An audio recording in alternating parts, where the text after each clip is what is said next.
মাত্র 1 মিনিটে নিজের মোবাইল দিয়ে এমন হ্যাপি বার্থডে ভিডিও বানাতে পারবেন। বিশ্বাস না হলে ভিডিওটা শেষ পর্যন্ত দেখুন। তো বন্ধুরা, আজকের ভিডিওতে আমি তোমাদের দেখাবো কিভাবে ক্যাপকাট ব্যবহার করে একদম প্রফেশনাল হ্যাপি বার্থডে ভিডিও তৈরি করতে পারবে। চলুন বন্ধুরা, আর দেরি না করে আজকের ভিডিওটা শুরু করা যাক। প্রথমে তোমাকে ক্যাপকাট অ্যাপ ওপেন করতে হবে। আর ক্যাপকাট ওপেন করার আগে আপনার ফোনে ওয়েপেনটা কানেক্ট করে নেবেন।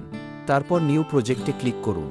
আপনার ফোনের গ্যালারি ওপেন হয়ে যাবে। গ্যালারি থেকে আপনি একটা ইমেজ সিলেক্ট করে নিন। তারপর ভিডিওর লাস্ট লেয়ারে এসে ভিডিওর ওয়াটারমার্ক ডিলিট করে দিন।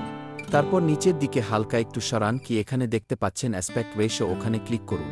এখানে এসে আপনার ভিডিও রেজুলেশন 916 সিলেক্ট করে নিন। তারপর টিক চিহ্নতে ক্লিক করে বেরিয়ে আসুন। নিচের দিকে একটা অপশন দেখতে পাবেন ওভারলাই, ওখানে ক্লিক করুন। আবার ওভারলাই ক্লিক করুন, গ্যালারি ওপেন হয়ে যাবে। গ্যালারি থেকে আমরা একটা ওভারলাই ইউজ করব। এই ওভারলাইটা আপনারা আমাদের টেলিগ্রাম থেকে পেয়ে যাবেন। তারপর এই ওভারলাই এটা আপনার ভিডিওতে ঠিকঠাক জায়গায় অ্যাডজাস্ট করে নিন। তারপর নিচের দিকে হালকা সরান। এখানে দেখতে পাচ্ছেন রিমুভ বেগ, ওখানে ক্লিক করুন। তারপর 3 নাম্বার দেখতে পাচ্ছেন ক্রোমা কী, ওখানে ক্লিক করুন। এবার আপনাদের সামনে গোল একটা লেয়ার চলে আসবে। এই গোল লেয়ারটা হালকা করে এদিকে ওদিকে নড়ালেই চলবে। তারপর নিচে এই ইন্টেন্সিটি 4 এবং 5% করে রাখুন। তারপর ব্যাক করে বেরিয়ে চলে আসো। এবার ফার্স্ট ফটোতে ক্লিক করুন। আর ফটোটা আপনার গোল বক্সের ঠিকঠাক জায়গায় অ্যাডজাস্ট করে দিন। তারপর আবার ওভারলাইতে ক্লিক করুন। আর ফটাফট গ্যালারি থেকে দুটো ইমেজ সিলেক্ট করে নিন। তারপর নিচের দিকে হালকা সরান। এখানে দেখতে পাবেন লেয়ার, ওখানে ক্লিক করুন। তারপর এখানে আপনার ওভারলাইটা ফার্স্ট লেয়ারে নিয়ে চলে আস। তারপর টিক চিহ্নিত ক্লিক করে বেরিয়ে আসো। এখানে আপনার ফটোতে ক্লিক করুন। আর আপনার ফটো ওর বেস্ট পার্টটুকু সিলেক্ট করে নিন।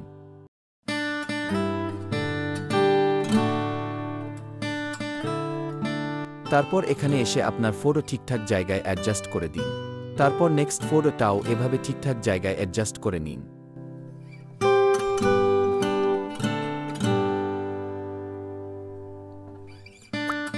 সব ঠিকঠাক জায়গায় অ্যাডজাস্ট হয়ে গেলে ফার্স্ট হ্যাপি বার্থডে ওভারলেতে ক্লিক করুন। তারপর নিচের দিকে হালকা করে স্কুল কল করুন। এখানে দেখতে পাচ্ছেন এফএক্স, ওখানে ক্লিক করুন। তারপর উপরের থেকে হালকা করে একটু নিচের দিকে আসুন।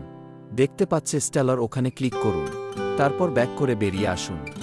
এবার আমাদের এই ভিডিওটাকে অ্যাকসেপ্ট করার জন্য উপরের কর্নারে দেখতে পাচ্ছেন এক্সপোর্ট, ওখানে ক্লিক করুন। আপনার ভিডিওটা এক্সপোর্ট হয়ে ভিডিওটা যদি ভালো লাগে তাহলে অবশ্যই লাইক করবেন।